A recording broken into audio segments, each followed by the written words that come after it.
फिल्मों की दुनिया बाहर से चकाचौंध से भरी नजर आती है, जहां सब कुछ एकदम परफेक्ट होता है। लेकिन इसी हिंदी फिल्म इंडस्ट्री के कुछ ऐसे राज हैं जो अगर बाहर आ जाएं तो बड़े बड़े सुपरस्टार सड़क पर कटोरा लेकर भीख मांगते नजर आएंगे।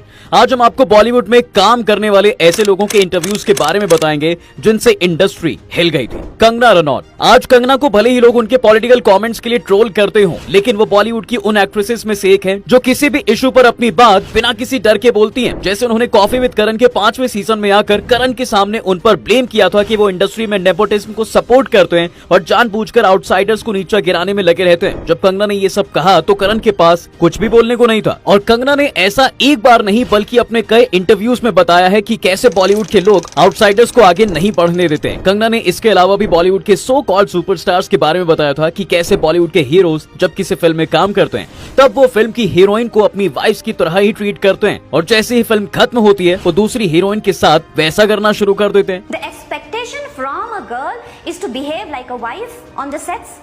And next film comes, next hero comes.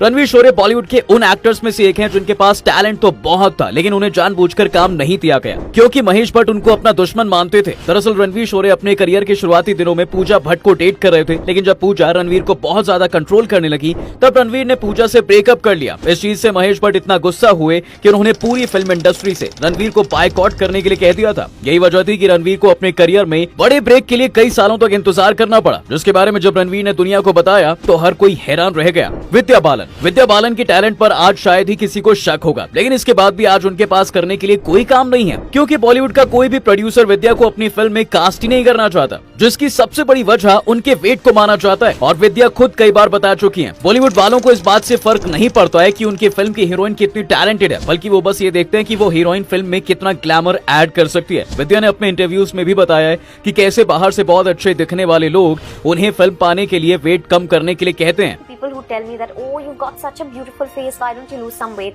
Anurag Kashyap. अनुराग का नाम बॉलीवुड के उन डायरेक्टर्स में लिया जाता है जो कम बजट में शानदार फिल्में बनाते हैं, जिसके लिए उनकी गैंग्स ऑफ वासेपुर का एग्जाम्पल दिया जाता है। लेकिन जब एक बार उनसे पूछा गया कि वो गैंग्स ऑफ वासेपुर 3 क्यों नहीं बना रहे हैं, तब उन्होंने ओपनली ये कहा था कि जब उनकी फिल्म हिट हुई थी तब प्रोड्यूसर्स को तो करोड़ों का फायदा हुआ था, लेकिन उनकी फिल्म में काम करने वाले एक्टर्स को उनके पूरे पैसे तक नहीं मिले थे।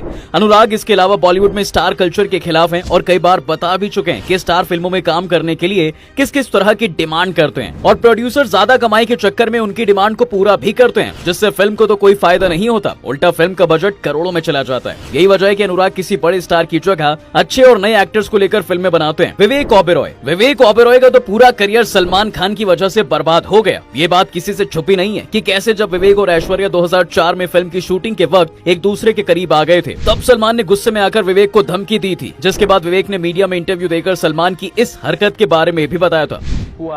तुम हो कौन? तुम अपने आप को समझते क्या हो? लेकिन फिर इसके बाद विवेक को काम मिलना ही बंद हो गया और उनका करियर बर्बाद हो गया। ऐसे ही कुछ सलमान ने अरिजीत सिंह के साथ भी करने की कोशिश की थी, जब एक अवार्ड फंक्शन के दौरान दोनों में कहासुनी हो गई थी। लेकिन अरिजीत की किस्मत अच्छी थी कि सलमान के लाखों कोशिश के बाद भी उन्हें काम मिलता रहा। सिद्धांत चतुर्वेदी। गली बॉय से फेमस हुआ सिद्धांत चतुर्वेदी एक फेयरलेस एक्टर है जो अपनी बात खुलकर बोलना पसंद करते हैं। यहाँ तक कि सिद्धांत ऑडियंस पर भी अब कमेंट करने से पीछे नहीं रहते। एक्चुअली जब उनकी फिल्म गहराइयां रिलीज हुई थी तब उन्हें बहुत ज्यादा ट्रोल किया जा रहा था। साथ ही लोगों को इस बात से भी प्रॉब्लम थी कि कैसे बहुत कम टाइम में सिद्धांत को धर्मा और यशराज स्टूडियोज की फिल्मों में साइन किया जाने लगा है। तब सिद्धांत ने खुलकर ये कहा था कि वो इंडस्ट्री में काम करके सक्सेसफुल होने के लिए आए हैं, फिर चाहे वो किसी भी प्रोडक्शन की फिल्म क्यों ना हो। वेल, आज के लिए फिलहाल बस इतना ही। आपको हमारी ये वीडियो कैसी लगी कमेंट करके जरूर बताइए।